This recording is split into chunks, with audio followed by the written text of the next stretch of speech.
பயப்படுங்கள், ஆனாலும் அதைச் செய்யுங்கள். முக்கியமானது செயல்தான். நீங்கள் தன்னம்பிக்கை வரும் வரை காத்திருக்க தேவையில்லை.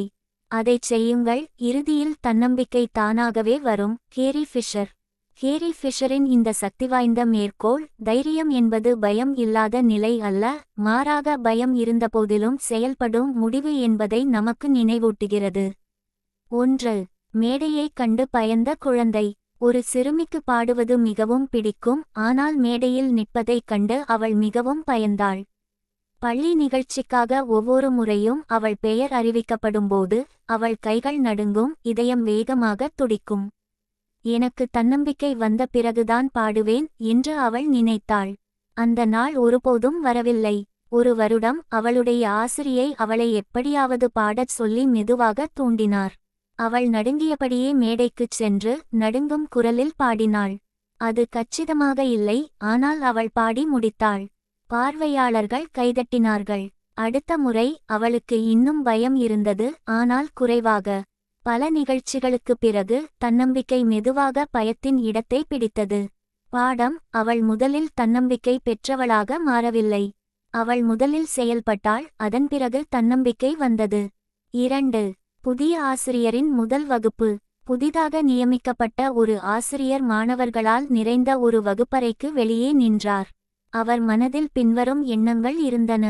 சொல்ல வேண்டியதை நான் மறந்துவிட்டால் என்ன செய்வது? மாணவர்கள் என்னை மதிக்கவில்லை என்றால் என்ன செய்வது?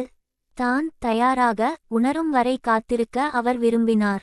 ஆனால் மணி அடித்தது. அவர் பதட்டத்துடன் ஆனால் உறுதியுடன் உள்ளே சென்றார். ஆரம்பத்தில் அவர் குரல் நடுங்கியது, ஆனால் அவர் தொடர்ந்து பேசினார். சில மாதங்களுக்குப் பிறகு அவர் மிகவும் மதிக்கப்படும் ஆசிரியர்களில் ஒருவரானார், பயமற்றவர் என்பதால் அல்ல, மாறாக பயந்தபோதும் அவர் செயல்படத் துணிந்ததால். பாடம், செயலுக்கு முன் பயம் மறைந்துவிடவில்லை. செயல்தான் பயத்தை குறைத்தது. 3. இடர் எடுத்த பெண் தொழிலதிபர். ஒரு பெண் ஒரு சிறு தொழில் தொடங்க வேண்டும் என்று கனவு கண்டாள். தோல்வி, விமர்சனம் மற்றும் நிதி இழப்பு ஆகியவற்றைக் கண்டு அவள் பயந்தாள். அவள் தன்னம்பிக்கைக்காக காத்திருந்தாள், ஆனால் அது ஒருபோதும் வரவில்லை. இறுதியாக அவள், நான் பயப்படுகிறேன், ஆனால் முயற்சி செய்வேன் என்று சொன்னாள். அவளுடைய முதல் வருடம் தவறுகளால் நிறைந்திருந்தது. ஆனால் ஒவ்வொரு அடியிலும் அவளுடைய தன்னம்பிக்கை வளர்ந்தது, ஏதோ மாயமாக அல்ல, படிப்படியாக. இன்று அவள் கூறுகிறாள், தன்னம்பிக்கை என் பயணத்தை தொடங்கவில்லை, தைரியம்தான் தொடங்கியது. பாடம், தன்னம்பிக்கை செயலுக்குப் பிறகுதான் உருவாகிறது, அதற்கு முன் அல்ல. 4. ஆன்மீக பார்வை. பயம் என்பது